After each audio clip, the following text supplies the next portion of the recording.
Ah, I love it when government does things. First nationalised train will be replacement bus. Among collectors of memorabilia, there is one specialised field, train tickets, and their current prize is a rare one. An example of the ticket for the first train to run on South Western Railway after renationalisation this weekend. But there is a problem: engineering works. SWR will come under public ownership on Sunday at 1:59 BST precisely. The next scheduled service would normally be the 2:27 from Guildford to Waterloo, but that has been cancelled, so the very first train on it's been cancelled. The next is the 5:36 from Woking, and tickets are on sale for £15.20, but this is also affected by the bank holiday repairs. It is not the best start. The first nationalised train is a bus replacement service. Now, I don't know how many of you have ever had to use it. In fact, if you're from Britain, you probably had to use the trains here. They're terrible. They're rotten. See the sheer amount of times that I've had to do the London to Euston, the Glasgow to London Euston. I have to do that one a lot. I think maybe about 60% of the time, I actually just make it back. See the sheer amount of times that I've had to get off like halfway. I have to get off halfway. I get dumped in Wigan, or I get dumped in like Carlisle, or just somewhere where it's like, oh sorry, there's been a lance, oh sorry, there's been this, oh sorry, there's been a fault. It happens all the time. There was also one time where they sent away a train by accident with nobody on it in London Euston, and I was standing there on the platform with like 300 other screaming Glaswegians, furious. There's nobody even on the fucking train. Yeah, everyone was going off their head. That was fun, and we were all hungover as fuck, so that was great. Not that you would have guessed all that from the launch of the new Great British Railways logo by Transport Secretary Heidi Alexander in Bournemouth this week. It was a slick and impressive affair, and Labour MPs like Portsmouth's Amanda Martin are looking forward to public ownership. I bet they are, because the government gets to reap all of the profits now and gets rid of competition, which means now that there's no competition, they have absolutely no reason to try and compete and make the service better, cheaper, etc., etc. Just the same as last time. My granddad was a train driver, she tells me, adding, I'm really proud of what we're intending to do. But will fares be lower? Perhaps not straight away, but she says things will improve. Don't worry, guys. The high prices are just for a little while. We're going to reduce them in future. Don't worry about it. And if you believe that coming out of the government's mouth, I've got a bridge to sell you. It will take time, but now we will be able to look at increasing our passenger services. She says passenger services, like what? Because I thought the main thing was getting from point A to point B, and you struggle with that. So what other passenger services are there? We're going to get a wee back massage while we're sitting there.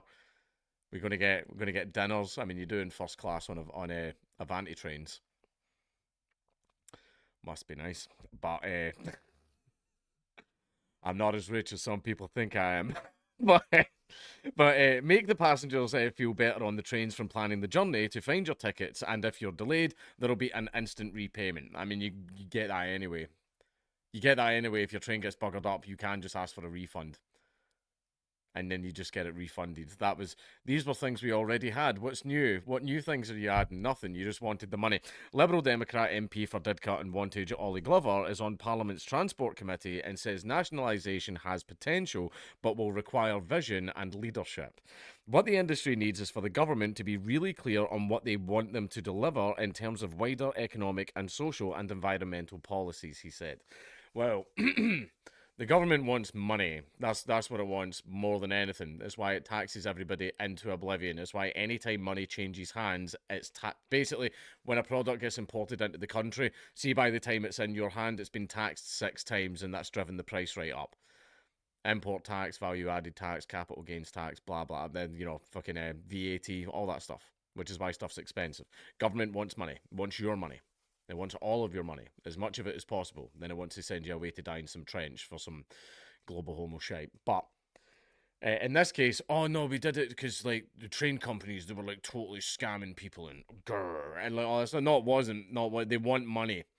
They want money. They say it's about price controls. Oh, it's so that the working man can easily get to work on time and blah blah blah. No, it's not. No, it's not about that. It's not. It never has been. You want money. They need to provide that clarity in multi-year funding and let the industry get on with delivering that. They need to take a step back from the detail, and my worry is that this will encourage them to get more involved.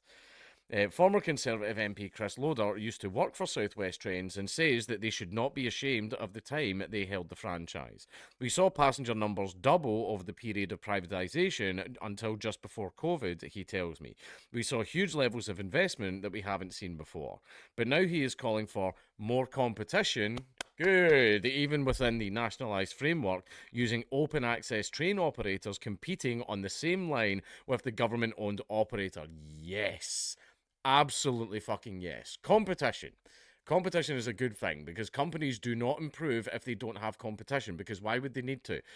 The only fucking bakery in the village could sell rolls for a tenner each if it wanted, because what are you going to do about it? Like that's why competition is good. Lots and lots of competition means that companies have to stop being scumbags. Oh crap. People are just going to go to our competitor, so we need to actually start being nice now and lowering our prices and treating our staff better, blah blah blah.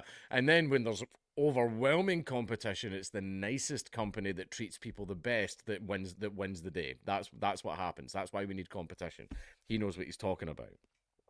We're in a different era, he explains. Passenger behaviour has changed, and therefore that means that different structural changes are required. Open access operators should be allowed to run across the network. That, of course, is not the current Labour policy. No. We want to monopolise the entire train line because we want all of the money for us. Everybody else can go away. Even supporters of nationalisation admit it will take time before the effects are felt, if they're ever felt at all. But maybe it will not be long before passengers do not have to check before travelling that their train has been replaced by a bus, or they need a small mortgage to buy a ticket. Now, I will admit, if you've only got one line, then train operators can just charge whatever the hell they want. They can. But if you've got multiple operators on the same line, if you've got multiple different lines, then competition's even better. Competition's even better. But if you've got multiple operators on the one line, ooh, that's good. Because that's going to make especially the nationalised trains go, fuck, shit, what we supposed to do? Oh, it looks like you're going to have to, like, get better. That's why competition's good. I like competition. I have lots of competition on YouTube. I think it's brilliant because it drives me to be better, make better content, deliver better stuff, be funnier, be prettier, be handsomer, be more buff, bigger penis, all that stuff. Great at poetry. Basically, competition drives you to be better. Lots of people don't like competition. They go, oh, but that guy's better than me. Oh, tough shit, that's just the way things are. Sometimes people win the genetic lottery, or sometimes they put a lot of work into a skill. A lot of work and time that you're not prepared to invest. Right, that's just the way things are. I like competition. Competition is a good thing. You don't always win. In fact, most of the time, you'll lose.